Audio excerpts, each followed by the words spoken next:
आज आपल्याला एक महत्त्वाचा टॉपिक बघायचा आहे जो एक्झामिनेशन पॉईंट ऑफ व्ह्यूने पण खूप इम्पॉर्टंट आहे. Variation of G. ठीक आहे ना. जी म्हणजे ॲक्सिलरेशन ड्यू टू ग्रॅव्हिटी. त्याचे आपल्याला ॲक्सिलरेशन ड्यू टू ग्रॅव्हिटी 3 गोष्टीवर चेंज होऊ शकते. एक तर अर्थच्या सरफेसवर वेगवेगळ्या ठिकाणी वेगवेगळी व्हॅल्यू भेटते. Change along the surface of the अर्थ. त्याच्यानंतर बी पॉईंट आपल्याला बघायचा आहे की जर सरफेसपासून हाईट इन्क्रीज झाली तर जी कसा चेंज होईल. आणि त्याच्यानंतर आपल्याला बघायचं आहे अर्थच्या सरफेसच्या आतमध्ये जर ऑब्जेक्ट गेला तर व्हॅल्यू ऑफ जी कशी चेंज होईल. हे 3 पॉईंट आपल्याला बघायचे आहेत. आपण पहिला पॉईंट बघू. तर जी मध्ये व्हेरिएशन कसं होतं. Change in the value of जी.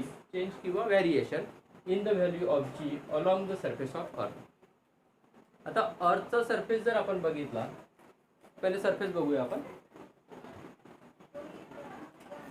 तर अर्थचा शेप जो आहे असा सर्क्युलर नाही आहे, तर तो इलिप्टिकल आहे.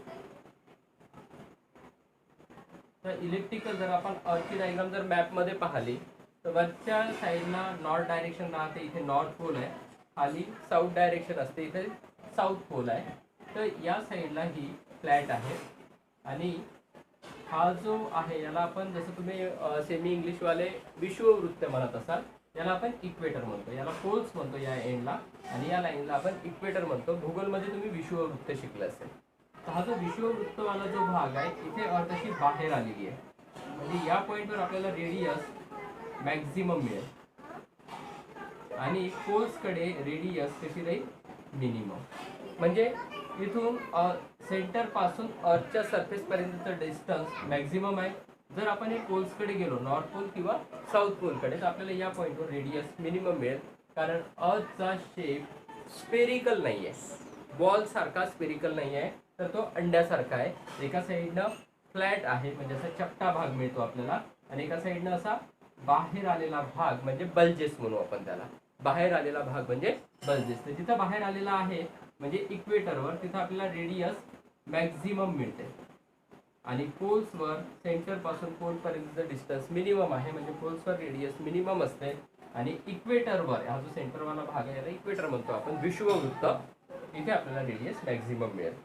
तर रेडियस आपल्याला माहिती आहे, सेंटर पासून सरफेस पर्यंतचं डिस्टन्स. याच्यासोबत ॲक्सिलरेशन ग्रॅव्हिटीचा फॉर्म्युला पाहिल्यावर तुम्हाला लक्षात येईल की या डिस्टन्स सोबत जीचं रिलेशन आहे. त्याच्यावरून आपण मग हे चेंजेस सांगू शकतो.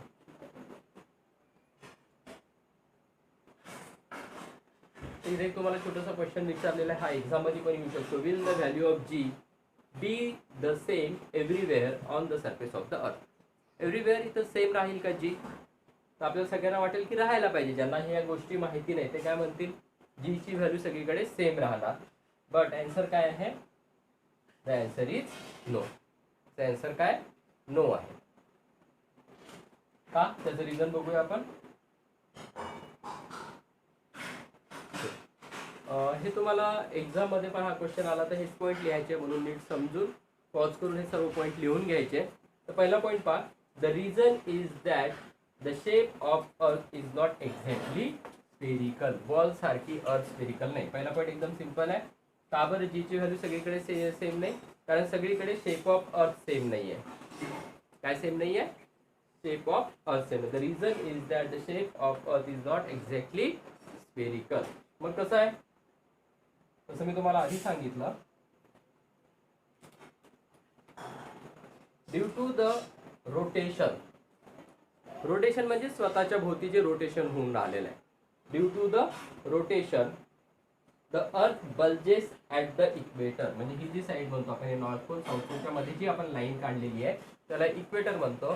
सेमी इंग्लिशवाले स्टुडंट भूगोलमध्ये विषुववृत्त म्हणतात.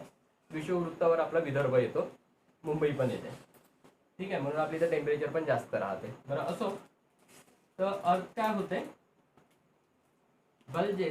बल्जेस झाल्यामुळे रेडियस कशी आहे इथं मॅक्झिमम. आणि मग पोल्सवर कशी आहे, याला आपण फ्लॅटन म्हणतो. या थोडी असा छोटा भाग आहे म्हणून याला काय म्हणतो आपण, फ्लॅटन म्हणतो. तर ज्या साईडला फ्लॅटन झालेली आहे तिथे रेडियस कशी आहे, मिनिमम. हे 2 पॉईंट तुम्हाला लक्षात ठेवायचे. Due to its rotation the earth bulges at the equator and flatten at the poles. पोल्सवर फ्लॅट आहे. तर जिथं बल्जेस झाली इक्वेटरवर तिथं रेडियस मॅक्झिमम आहे, ते आपण नेक्स्ट पॉईंटमध्ये लिहू. आणि पोल्सकडे रेडियस कशी आहे, मिनिमम. याच गोष्टीमुळे व्हॅल्यू ऑफ जी चेंज होते. कशी होते ते अजून आपण समोर बघूया. नेक्स्ट पॉईंट मध्ये तुम्हाला अजून क्लिअर होईल.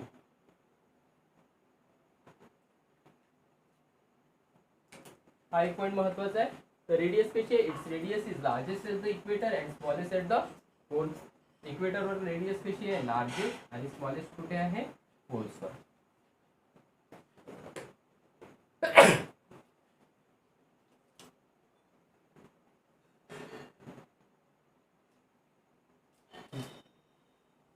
आता व्हॅल्यू ऑफ जी चा जर आपण फॉर्म्युला पाहला, जी चा फॉर्म्युला आहे capital G capital M divided by R square.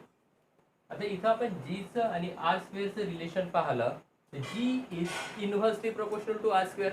म्हणजे रेडियस वाढली तर जी कमी होईल. जी इज अपॉन मध्ये आहे ना आर स्क्वेअर, तर G is inversely proportional to R square. याचा अर्थ काय होतो की जर रेडियस वाढली तर जी कमी होणार, आणि रेडियस कमी झाली तर जी काय होणार? वाढणार. आता पाहू आपण नेक्स्ट पॉइंट.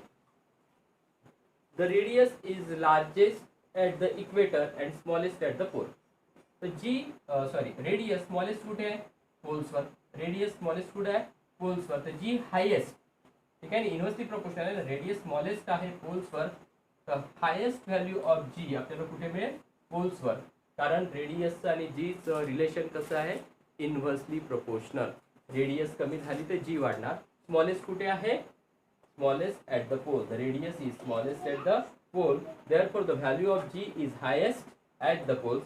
आणि हायेस्ट व्हॅल्यू काय कॅल्क्युलेट केली आपण? 9.832 मीटर पर सेकंड स्क्वेअर आहे हे, ठीक आहे ना. तर तू बाजूला आला तर डोक्यावर पाहिजे.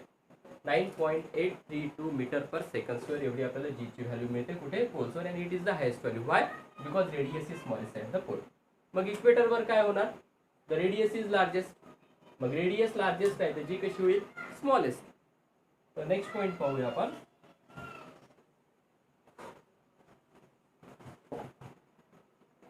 It is lowest at the equator. Highest कुठे? At the poles. आणि लोवेस्ट कुठे आहे? At the equator. आता आपण हा मधला जर पोर्शन पाहिला, आपण पोलवरून जसं हे इक्वेटर आहे त्याच्यामध्ये अजून काही आपल्याजवळ लॅटिट्यूड्स आहेत, ठीक आहे ना. तर जसं जसं आपण खाली येणार, ठीक आहे, तशी तशी इथे रेडियस सगळ्यात कमी, इथे रेडियस थोडीशी अजून जास्त, इथे रेडियस थोडीशी अजून जास्त, आणि मॅक्झिमम रेडियस कुठे आहे? इक्वेटरवर. मॅक्झिमम रेडियस कुठे आहे? मॅक्झिमम इक्वेटरवर. तर पोल्सवर मिनिमम रेडियस, इक्वेटरवर मॅक्झिमम रेडियस. पोल्सवर मिनिमम रेडियस असल्यामुळे व्हॅल्यू ऑफ जी हायेस्ट आहे. पोल्सवर मिनिमम रेडियस असल्यामुळे व्हॅल्यू ऑफ जी कशी आहे? हायेस्ट. जसं जसं पोल्सवरून आपण एक एक खाली येणार, एक एक लाईन खाली येणार, तशी तशी रेडियस इन्क्रीज होणार. रेडियस इन्क्रीज होणार तर जी काय होणार? डिक्रीज. तर इथं जी कसं आहे पोल्सवर तुम्ही डायग्राम मध्ये काढू शकता. पाठ करायला इथे लिहून घ्यायचं. पोल्सवर रेडियस कशी आहे? मिनिमम. आणि जी कसं आहे? मॅक्झिमम. हे तुमचं मेमरी टेक्निक मध्ये लक्षात ठेवायसाठी, ठीक आहे. पोल्सवरून आपण हा पॉईंट बघूया आता. It is maximum highest at poles and decreases slowly with decrease in latitude, ठीक आहे. जसं जसं आपण इक्वेटरकडे जाऊ तसं तसं लॅटिट्यूड डिक्रीज होणार. जसं इक्वेटरकडे येऊ तसं तसं काय डिक्रीज होते? Latitude. With decrease in latitude म्हणजे पोल्स पासून इक्वेटरकडे येताना हळूहळू जी ची व्हॅल्यू काय होते? Decrease. Highest at the poles, g is maximum highest at the poles and decreases with latitude, and while decreasing it will become maximum at equator. While decreasing it will become minimum at equator. Highest at the poles, then as we come one latitude down and down with decrease in latitude, it will become G will become minimum at equator. तर हे point लक्षात ठेवायचे. एकदा परत बघूया आपण. Radius is largest at equator and radius is smallest at poles. Radius is smallest at poles. G is inversely proportional to radius. तो जिथं स्मॉलेस्ट आहे तिथं जी ची व्हॅल्यू कशी भेटणार आपल्याला? मॅक्झिमम. म्हणून the value of g is highest at the poles because radius is smallest at poles. Then poles पासून जसं आपण खाली येऊ म्हणजे विथ डिक्रीजिंग लॅटिट्यूड, जसं खाली येऊ, समजा इक्वेटरकडे येऊ आपल्या डायग्राम मध्ये, with decrease in latitude decreases slowly. कोण? The value of G. The value of G decreases slowly with decrease in latitude. आणि मग कमी होत मिनिमम व्हॅल्यू कुठे भेटणार, it is lowest at the equator. आता पुन्हा जर आपण या इक्वेटरच्या खाली गेलो, आता कोणीकडे, साऊथ पोलकडे, कोणीकडे गेलो आपण, साऊथ पोलकडे, तिकडे येताना पुन्हा इथं मॅक्झिमम व्हॅल्यू होती, सॉरी रेडियसची मॅक्झिमम व्हॅल्यू होती, जी ची मिनिमम होती, इक्वेटरवर जी ची मिनिमम आहे. पुन्हा आपण खाली पोलकडे जाऊ, तर मग आता इथं व्हॅल्यू काय होईल, थोडी थोडी इन्क्रीज होत जाईल. पुन्हा पोल्सवर कशी मिळेल आपल्याला, जी मॅक्स. तुम्ही ही डायग्राम काढू शकता समजून घ्यायसाठी. पॉज करून ही डायग्राम काढून घ्याल. परत एकदा इथे नाव सांगतो मी, हा नॉर्थ पोल आहे, हा साऊथ पोल आहे. नॉर्थ पोलच्या बाजूला तुम्हाला समजायसाठी काय लिहायचं आहे, जी मॅक्स. ही मधली लाईन इक्वेटर म्हणतो आपण, विषुववृत्त. विषुववृत्तावर आपल्याला radius maximum, acceleration due to gravity minimum, पोल्सवर रेडियस मिनिमम आणि पोल्सवर acceleration due to gravity maximum. आणि पोल्स पासून एक एक लॅटिट्यूड खाली येऊ आपण. डिक्रीज इन लॅटिट्यूड काय इन्क्रीज होईल, with decrease in latitude radius increase होईल, आणि रेडियस इन्क्रीज झाल्यामुळे काय डिक्रीज होईल, ॲक्सिलरेशन ड्यू टू ग्रॅव्हिटी. इथं व्हॅल्यू पण दिलेली आहे. इक्वेटरवर व्हॅल्यू आहे 9.78, ठीक आहे ना, आणि पोल्सवर व्हॅल्यू आहे हायेस्ट 9.8382. ठीक आहे. तर हा एक टॉपिक झाला आहे आपण आपला. आता नेक्स्ट टॉपिक पाहूया. याच्यासाठी पण जर आपण डायग्राम पाहिली तर तुम्हाला लवकर लक्षात येईल. टॉपिक काय, variation of g with change in height. For example, आता हा अर्थचा सरफेस झाला, ही रेडियस, सेंटर पासून आपण इथपर्यंत रेडियस कॅल्क्युलेट करू. ठीक आहे. विथ चेंज इन हाईट म्हणजे आता काय होईल, इथे कॅपिटल आर म्हणजे आपली रेडियस झाली. जेवढ्या वर जाऊ त्याला काय म्हणू आपण, हाईट. ठीक आहे. इथं जर आपण 10 किलोमीटर पकडला तर 10 किलोमीटर पर्यंत आपला एरोप्लेन जाऊ शकते. ठीक आहे. स्केल चेंज केली आपण समजा लाईनवरतीच, आपण एक असा डॅशवाला एरो दाखवू शकतो. इथून पण आपल्याला स्केल चेंज करावं लागेल. ठीक आहे. नंतर काही सॅटेलाईट आपले 400 किलोमीटरवर असतात, आणि काही मग अजून खूप दूर 30,000 प्लस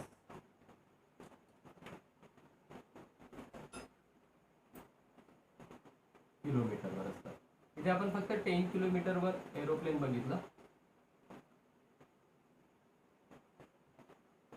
400 किलोमीटरवर काही आपले सॅटेलाईट असू शकतात, आणि कम्युनिकेशन सॅटेलाईट 35,000 वगैरेवर असतात.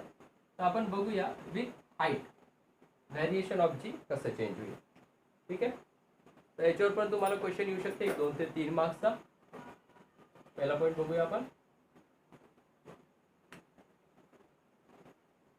त्याला पुस्तकातला पेक्षा मी थोडं वाढवून दिलेलं आहे. जसं पुस्तकामध्ये व्हॅल्यू ऑफ आर लिहिलं आहे, तर व्हॅल्यू ऑफ आर काय होणार, कॅपिटल आर प्लस एच. म्हणजे इथं आपण जो पण हाईट कन्सिडर करू त्याला काय घेऊ आपण, एच. आणि कॅपिटल आर म्हणजे कोण झालं, रेडियस ऑफ अर्थ. तर जीच्या फॉर्म्युल्यामध्ये, जीचा फॉर्म्युला आपण मी इथे लिहून घेतलेला आहे, पुस्तकात डायरेक्ट दिलेला आहे. कॅपिटल जीचा आपण, स्मॉल जीचा म्हणजे ॲक्सिलरेशन ड्यू टू ग्रॅव्हिटीचा फॉर्म्युला आपण शोधला होता, capital G into capital M divided by small R square. परत एकदा पहा, कुठल्याही प्लॅनेटवर स्मॉल जी ची व्हॅल्यू आपण कोणत्या फॉर्म्युलेने काढतो, small G is equal to capital G. Capital G म्हणजे universal constant of gravitation, capital M म्हणजे मास ऑफ अर्थ किंवा मास ऑफ जोही प्लॅनेट असेल, आणि स्मॉल आर म्हणजे त्याची रेडियस प्लस सरफेसच्या वरची हाईट, म्हणजे त्या ऑब्जेक्टचं सेंटरपासूनचं डिस्टन्स. त्याच्या दोन गोष्टी येतात, त्या प्लॅनेटची रेडियस आणि त्याच्यावरती मग सरफेसपासून ऑब्जेक्टची हाईट. ठीक आहे. तर हे बघूया आता आपण. फॉर्म्युला समजला तुम्हाला. स्मॉल जीचा काय होता, capital G into capital M divided by small R square. Capital G म्हणजे universal constant of gravitation, capital M म्हणजे मास ऑफ अर्थ, आणि स्मॉल आर जो आपल्यासाठी महत्त्वाचा आहे. त्याच्यामध्ये दोन गोष्टी येतात, एक तर रेडियस ऑफ अर्थ प्लस ऑब्जेक्टची हाईट. आणि आपल्याला विथ हाईट कसं चेंज होते हेच काढायचं आहे. As we go about the earth surface height increases. जसं वर जाऊ तसं काय इन्क्रीज होणार, ऑब्विसली हाईट इन्क्रीज होणार. ठीक आहे. Height increases, so the value of small r कोणत्या फॉर्म्युल्यामध्ये, या फॉर्म्युल्यामध्ये, जीच्या फॉर्म्युल्यामध्ये हाईट इन्क्रीज झाली तर value of small r increase होणार. कारण स्मॉल आर म्हणजे कोण आहे, कॅपिटल आर प्लस एच. जेवढी हाईट वाढणार तेवढा स्मॉल आर इन्क्रीज होणार. बरोबर. ठीक आहे. As we go about the earth surface the height increases, so the value of r r plus h in the equation g is equal to gm divided by small r square increases. तर value of r increase होईल. आता इथं आपल्याला r दिसत आहे, कुठे आहे, numerator मध्ये आहे का डिनॉमिनेटर मध्ये आहे? r डिनॉमिनेटर मध्ये आहे. g सोबत कसा प्रोपोर्शनल आहे? इन्व्हर्सली प्रोपोर्शनल आहे. r स्क्वेअर कोणासोबत इन्व्हर्सली प्रोपोर्शनल आहे? g सोबत. मग r इन्क्रीज झाला, जसं वर जाऊ तसं हाईट इन्क्रीज होणार, म्हणजे स्मॉल r इन्क्रीज होणार. मग स्मॉल r इन्क्रीज होणार आणि स्मॉल r चं रिलेशन स्मॉल r स्क्वेअरचं रिलेशन g सोबत इन्व्हर्सली प्रोपोर्शनल आहे. तर जसं जसा r इन्क्रीज होणार तसं तसा g काय होईल? डिक्रीज होईल. का बरं डिक्रीज होईल? कारण r कुठे आहे? डिवाइडमध्ये आहे, इन्व्हर्सली प्रोपोर्शनल आहे. ठीक आहे. तर समजून जर पाठ केलं तर इझिली लक्षात येईल. काय लक्षात ठेवायचं आहे? As we go about the earth surface height increases. अर्थच्या सरफेस जाऊ तर हाईट इन्क्रीजेस. तर या फॉर्म्युल्यामधलं कोण increase? So the value of r in the equation g is equal to gm r square increases. Height increase होते तर value of r increase होते या इक्वेशन मध्ये. ठीक आहे. So the value of g decreases because g is inversely proportional to r square. म्हणजे inversely proportional असल्यामुळे r square जर इन्क्रीज झाला तर g काय होईल? डिक्रीज होईल. समजलं? सिंपल होतं हे. आता याच्यामध्ये आपल्याला काही गोष्टी लक्षात घ्यायच्या आहेत. जसं एरोप्लेनची हाईट किती आहे? फक्त 10 किलोमीटर आहे. ठीक आहे. याच्यावरती आपलं जनरली एरोप्लेन जात नाही. त्याच्यानंतर जे नॉर्मल सॅटेलाइट आहे त्याची हाईट आहे 400 आणि जे कम्युनिकेशन सॅटेलाइट आहे त्याच्यामध्ये हाईट आहे 30,000. त्याच्यामध्ये खूप डिफरन्स आहे. इथं खूप सारी हाईट वाढली. आपल्याला समोरच्या पॉईंटमध्ये क्लिअर होईल. इथं या पॉईंटमध्ये हेच मेन्शन केलं की या ज्या एरोप्लेन सारख्या ज्या स्मॉल हाईट्स आहेत तिथे जी तर डिक्रीज होते पण इट इज व्हेरी स्मॉल. ठीक आहे. However, the decrease is very small for the heights which are smaller in comparison to the Earth's radius. Earthच्या रेडियसच्या कंपॅरिझन मध्ये जर हाईट खूप छोटी असेल तर चेंज इन जी तर डिक्रीज तर होईल तो पण फार कमी. इव्हन 10 किलोमीटरवर पण कसं होईल? फार कमी. आपण एक्झाम्पल बघू शकतो. एक एक्झाम्पल दिलं आहे. तर अर्थ रेडियस जी आपण कॅल्क्युलेशन मध्ये घेतली होती ती आहे 6400 किलोमीटर. म्हणजे डिस्टन्स आहे किती आहे? 6400 किलोमीटर. ठीक आहे.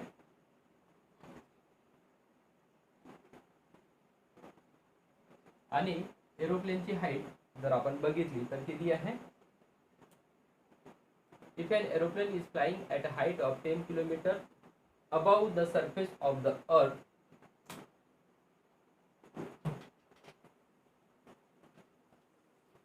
its distance from the earth's surface changes from 6000 ठीक आहे. एक मिनिट परत पाहून घेऊ आपण. If an aeroplane is find at 10 kilometre above the surface of the earth it distance from the earth surface. Earth surface नाही, अर्थ सेंटर पाहिजे. इथे करेक्शन करून घ्या, पॉज करून लिहिताना. Earth center changes from 6400 kilometre to 6410 kilometre. 6400 होता आधी, आता किती वाढलं? फक्त 6410. And change in the value of g due to the height due to this height is very negligible. म्हणजे याचं जर आपण कॅल्क्युलेशन केलं तर जी मध्ये छोटासा फरक पडतो जो काही आपल्याला कॅल्क्युलेशनमध्ये लक्षात घ्यायची गरज नाही. It is very negligible. समजलं तुम्हाला? इथं स्मॉल हाईटसाठी कोणाचं एक्झाम्पल द्यायचं आहे? एरोप्लेनचं. एरोप्लेनची हाईट किती घ्यायची आहे? 10 किलोमीटर. अर्थची रेडियस किती होती? 6400. त्याच्यामुळे एरोप्लेन जरी 10 किलोमीटर वर गेला तर सेंटरपासून काय होईल? जास्तीत जास्त 6400च्या ऐवजी आपल्याला कोणती व्हॅल्यू घ्यावी लागेल आता? रेडियसची 6410. तर याच्यामुळे जो काही जीच्या व्हॅल्यूमध्ये चेंज होत आहे तो काही खूप जास्त नाही आहे. तर आपल्याला काय लक्षात ठेवायचं आहे? स्मॉल हाईटसाठी आपल्याला जीचं म्हणजे 10 किलोमीटर 20 किलोमीटरपर्यंत कन्सिडर करायची गरज नाही. हा पण 400,000 ऑफ किलोमीटर जर व्हॅल्यू चेंज होत असेल तर जीची व्हॅल्यू खूप जास्त प्रमाणात चेंज होते. तर मग आपल्याला तिथं जी कॅल्क्युलेट करून त्याचा विचार करून सर्व कॅल्क्युलेशन करावं लागते. स्मॉल हाईटसाठी निग्लिजिबल आहे.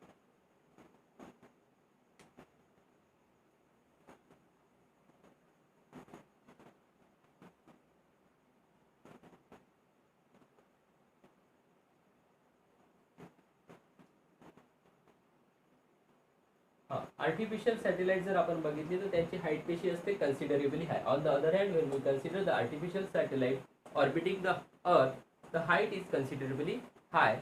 So we have to take in account the change in the value of g due to the large change in distance of the satellite from the center of the earth. 400 kilometre जरी असेल तर आपल्याला त्याच्यामुळे जी ची value change होणारी आपल्याला check करावं लागेल, त्याला आपण सोडून देऊ शकत नाही. 10 किलोमीटरपर्यंत निग्लिजिबल आहे तो चेंज, आपण फरक लक्षात नाही घेतला तरी चालते. जेव्हा हंड्रेड्स ऑफ किलोमीटर होईल तेव्हा जी ची व्हॅल्यू कन्सिडरेबली चेंज होणार आहे, त्याच्यामुळे ती आपल्याला बघावं लागेल. हे पण तुम्हाला लर्न करायचं आहे. काय लक्षात ठेवायचं आहे, when we consider an artificial satellite orbiting about the earth the height is considerably high. Height काय होऊन जाते, खूप जास्त हाय होते. त्याच्यामुळे we have to take in to account the change in the value of G. ठीक आहे, जी मध्ये होणारी जी काही चेंज आहे ते आपल्याला टेक इन अकाउंट करावं लागेल due to the large change in the distance of the satellite from the centre of the अर्थ.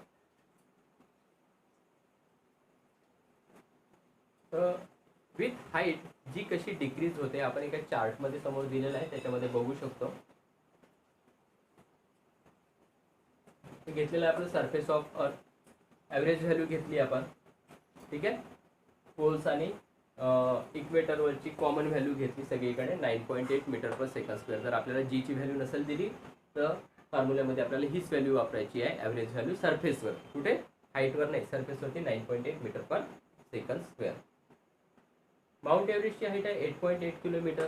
इथे पण काही खूप जास्त फरक नाही, आपण मगाशीच पाहिलं होतं 10 किलोमीटरवर एरोप्लेन आहे. इथं पण आपल्याला माउंट एव्हरेस्टवर किती मिळतं, एक्सलेशन ड्यू टू ग्रॅव्हिटी 9.8, म्हणजे काही निग्लिजिबल आहे, पॉईंटमध्ये चेंज झालेला असेल तो इथं दाखवलेला नाही आहे. नेक्स्ट आहे सॅटेलाइट असेल maximum height rich by man-made balloon. Hot air balloon असतात ते 36.6 किलोमीटर गेले, ते इथं थोडीशी चेंज झाली, 9.8 वरून 9.77, म्हणजे 0.03चा फरक पडलेला आहे. नेक्स्ट आहे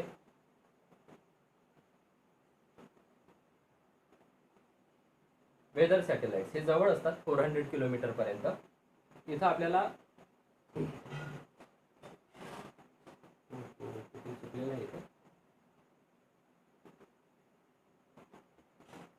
चेक करावं लागेल, तुम्ही पुस्तकातून व्हॅल्यू चेक करून घ्या. याच्यापेक्षा ही कमी आहे, 8.7 मीटर पर सेकंड, म्हणजे इथं 9.77 होती. किती किलोमीटरवरती, 36 किलोमीटरवरती. आता आपण किती किलोमीटरवर आलोय, 400 किलोमीटरवर. तर 400 किलोमीटरवर आपल्याला जी ची व्हॅल्यू काय मिळत आहे, 8.7 मीटर पर सेकंड स्क्वेअर. त्याच्यानंतर आपण कम्युनिकेशन सॅटेलाइटची हाईट बघू शकतो.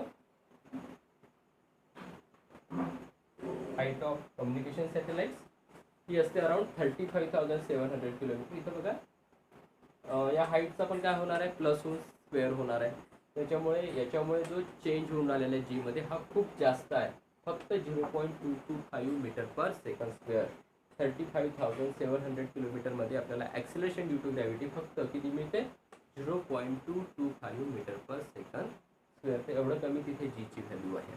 ही आपल्याला जसं हाईट वाढणार 36 किलोमीटरच्या वरती, स्पेशली 400 किलोमीटरच्या वरती आपल्याला जी ची व्हॅल्यू कन्सिडर करावं लागेल.